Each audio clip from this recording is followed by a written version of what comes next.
इस near death experience के पहले भाग का लिंक नीचे डिस्क्रिप्शन बॉक्स में दिया गया है।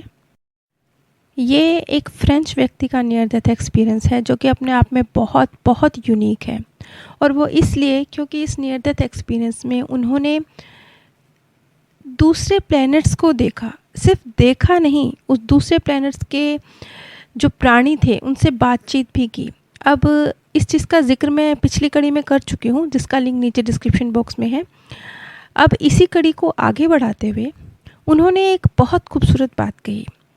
उन्होंने कहा कि वो जो लाइट थी, वो जो एक खूबसूरत प्रकाश था, वो ऐसा था, उसमें इतना प्यार था कि जब मैं उस प्रकाश में था तो मुझे ऐसा लग रहा था कि जैसे मैं प्यार से मर ही जाऊंगा। और फिर मैं अपने ही विचार पर हंस रहा था क्योंकि मैं तो ऑलरेडी मर चुका था। खैर, जब उस प्रकाश में, जो कि एक बहुत इंटेलिजेंट प्रकाश था, जो एक जीवित दिव्य आत्मा की तरह कह लीजिए, वो समझता था, वो कोई निर्जीव नहीं था। तो उस प्रकाश में जब उन्होंने ये इच्छा रखी कि काश मैं दूसरे प्लैनेट्स पर जाऊं, तो वो दूसरे प्लैनेट पर थे और उन्होंने कहा कि उस प्लैनेट पर मैं लोगों की मौजूदगी में था और मैं उनसे बात करने में भी सक्षम था क्योंकि वो पृथ्वी के मुकाबले उच्च स्तरीय प्लैनेट था। और उस दूसरे प्लैनेट के निवासी भी उन्हें अपने बीच देखकर हैरान थे क्योंकि उनके लिए वो ऐसे थे जैसे आदिम युग का कोई जंगली व्यक्ति। वो कहते हैं कि उस प्लैनेट में मैं बिल्कुल समतल मैदान वाले एक शहर में था और वहाँ पर ऐसी इमारतें थीं जिसमें ना खिड़कियाँ थीं और ना दरवाजे थे।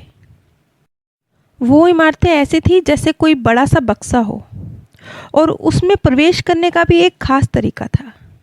लेकिन उनको इन इमारतों में, मतलब उस व्यक्ति को इन इमारतों में कोई रुचि नहीं थी।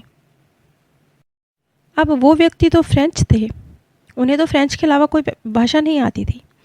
तो वो प्राणी उनसे पूछते हैं, ये सब कुछ एक टेलीपैथिक मेथड से हो रहा है, यहाँ शब्दों के बारे में बात नहीं हो रही, किसी विशेष भाषा की बात नहीं हो रही। तो उन्होंने उस ग्रह के प्लैनेट के निवासियों ने उनसे पूछा, मैं कहाँ से आया हूँ?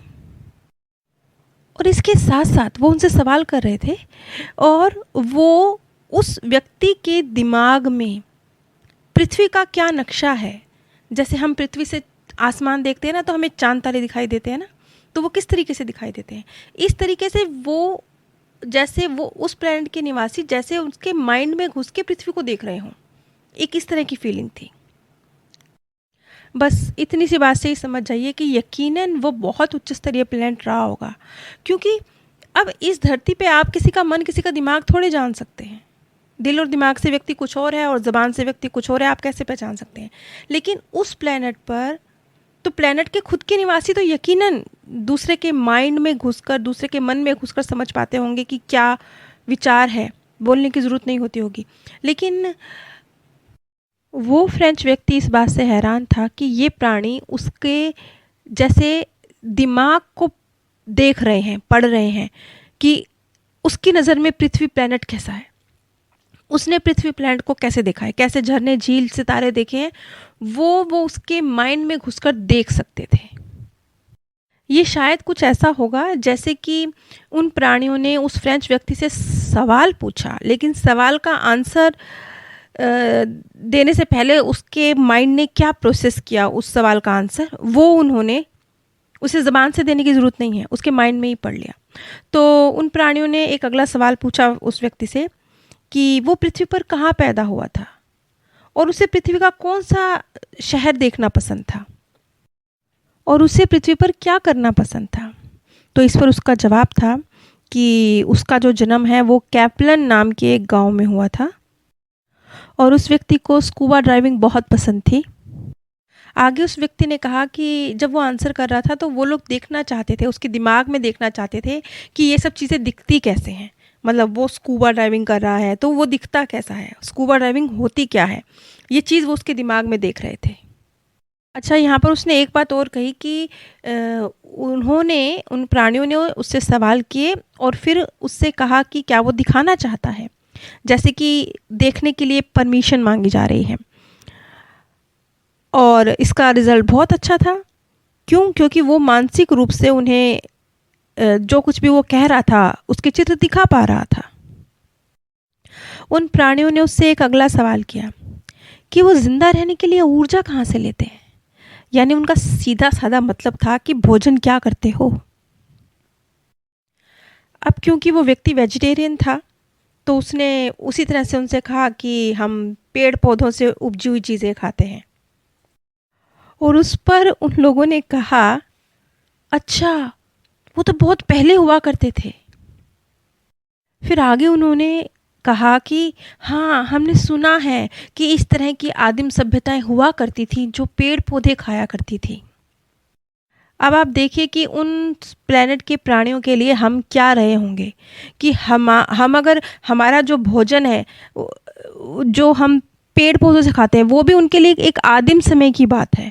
कोई जैसे हमारे लिए जंगली लोग क्या करते हैं वाली बात, तो इस तरीके से कुछ उनके लिए आदिम समय की बात है। क्योंकि उन्होंने कहा कि हाँ, आदिम सभ्यताएं हुआ करती थी, वो उस ज़माने में पेड़ पौधों से उपजा हुआ खाया करती थी।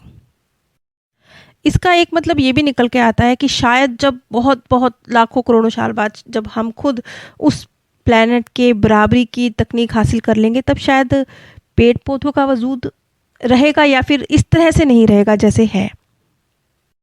और उस वक्त शायद हमारा भोजन भी कुछ और हुआ करेगा, पेड़ पौधों से उपजा हुआ नहीं हुआ करेगा। खैर, अब उस फ्रेंच व्यक्ति ने उनसे सवाल करने शुरू किए। उसका सवाल था कि आप यहाँ जीवित रहने के लिए ऊर्जा कहाँ से लेते हैं, यानी आप यहाँ पे क्या भोजन करते हैं। अब उन प्राणियों के जो एग्जैक्ट शब्द थे वो ये थे, हम इसे ब्रह्मांडीय शक्ति से लेते हैं जैसे आप करते हैं, लेकिन सीधे प्राकृतिक इंटरफेस के माध्यम से जाने की बजाय जैसे आप करते हैं। जहाँ तक मैं इस चीज़ को समझ पाई हूँ, शायद वो ये कहना चाह रहे थे कि हम प्राकृतिक तरीके से भोजन जो पेड़ पौधों से पैदा होता है उस तरह से नहीं, बल्कि हम इस वातावरण से, इस प्रकृति से, इस ब्रह्मांड से जो ऊर्जा मिलती है वो एक भोजन की तरह ग्रहण करते हैं। उस व्यक्ति का अगला सवाल था, क्या आप कभी दूसरे प्लैनेट्स की यात्राएं करते हैं? तो इस पर उन प्राणियों का जवाब था, हाँ, हम करते हैं। और फिर उन्होंने एक अंतरिक्ष जहाज जैसा दिखाया, जैसे एक हवाई जहाज होता है कुछ कुछ वैसा, लेकिन बिना पंखों का। अब जैसे यहाँ पर प्लेन्स उड़ाने के लिए ईंधन का इस्तेमाल होता है, पेट्रोल का इस्तेमाल होता है, तो वो लोग अपने स्पेसशिप को उड़ाने के लिए किस तरह के ईंधन का प्रयोग करते हैं, ये उस व्यक्ति का सवाल था। और उस प्लेनेट के निवासियों का जवाब था, हम लगभग असीमित गति प्राप्त करने के लिए गुरुत्वाकर्षण जनरेटर का उपयोग कर रहे हैं। यानी कि उस प्लैनेट पर जो गुरुत्वाकर्षण बल है उसका भी प्रयोग किया जा रहा है। जैसे अभी तो हम इस धरती पर हैं ना, तो हम सूर्य की रोशनी से कुछ ऊर्जा उत्पन्न करने की कोशिश करते हैं, पानी से कुछ ऊर्जा उत्पन्न करने की कोशिश करते हैं, तो वहाँ पर गुरुत्वाकर्षण बल को भी ऊर्जा में उपयोग किया जा रहा है। ये बहुत ख़ास बात है। इस चीज़ की अभी धरती पर तो हम आसपास भी नहीं हैं। इसीलिए जब उन्होंने कहा कि हम गुरुत्वाकर्षण बल को यूज़ करते हैं अपनी स्पेसशिप को उड़ाने के लिए, तो उस व्यक्ति का जो सवाल था कि इसकी तो अपनी समस्याएं हैं। जैसे गुरुत्वाकर्षण बल के कारण, तो जैसे हम पृथ्वी पर हैं तो इसकी तो कुछ समस्याएं होती होंगी। इस पर वहाँ के निवासियों का जवाब था, हमारा गुरुत्वाकर्षण जनरेटर बोर्ड पर लोगों सहित पूरे अंतरिक्ष जहाज को प्रभावित करता है। शायद अगर बहुत सीधे सरल शब्दों में इस चीज़ को समझने की कोशिश की जाए तो हो सकता है वो ये कहने की कोशिश कर रहे हैं कि उनका जो गुरुत्वाकर्षण बल है वो जैसे लोगों को पृथ्वी पर हमें स्थिर रखता है, वहाँ वो उनके अंतरिक्ष यान को चलायमान रखता है।